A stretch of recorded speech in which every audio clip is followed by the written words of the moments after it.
మీరు గమనించండి. For example ఒక వ్యక్తికి చేయి పోయింది. డాక్టర్ ఇంకో చేసి పెడతాడు. అంటే వేరే ఎవరో చేయి తెచ్చి పెట్టాడు నీకు. దాన్నే ట్రాన్స్‌ప్లాంట్ అంటారు. సో, అప్పుడు పెట్టిన తర్వాత అది వాడి చెయ్యి కాదు, నీ చెయ్యే ఇంక అది.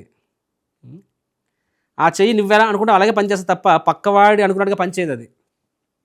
అంతెందుకంటే హార్ట్ ట్రాన్స్‌ప్లాంట్ అంటాం కదా! సో, హార్ట్ ట్రాన్స్‌ప్లాంట్ ఒకరు గుండెకాయ తీసుకొచ్చి నీకు అమర్చారు. ఆ గుండెకాయ అప్పుడు అందులో ఎవరి ఎమోషన్స్ ఉంటాయి? వాళ్ళ ఎమోషన్స్ ఏమైనా ఉంటాయా? నీదే ఉంటదనమాట.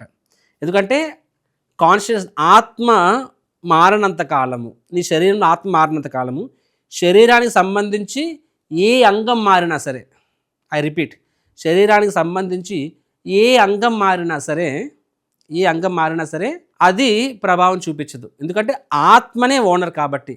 చేతన అనేది శరీరం బట్టి ఉండదు. చేతన అనేది ఆత్మ బట్టి ఉంటుందన్నమాట. ఆత్మ మారలేదు కాబట్టి శరీరానికి సంబంధించి ఏ అంగం, నీ లివర్ మార్చుకో, నీ కిడ్నీ మార్చుకో, ఇప్పుడు ఇంకో కళ్ళు పెట్టారు నీకు, ఆ కళ్ళు ఏవేవి చూసాయో మనకు తెలియదు. ఒకసారి నీది పెట్టిన తర్వాత ఆ మెమరీస్ నీకేం ఉండవు అవి. ఎందుకంటే కాన్షియస్ అనేది నీ ఆత్మ బట్టే ఉంటుంది కాబట్టి. కాబట్టి కృష్ణుడు ఏం చెప్తున్నా చూడండి, is telling that soul, the consciousness is the proof of soul. గాలి అనేది నువ్వు చూడలేకపోవచ్చు, కానీ నీ శరీరానికి తాకినప్పుడు నీకు తెలిసిపోతుంది అది. అదేవిధంగా ఆత్మ అనేది నువ్వు చూడలేకపోవచ్చు, కానీ ఆత్మ ఉంది అని తెలియడానికి ప్రూఫ్ ఏంటంటే చేతన. ఆత్మను చూడలేకపోవచ్చు, కానీ ఆ చేతన బట్టి తెలిసిపోతుంది.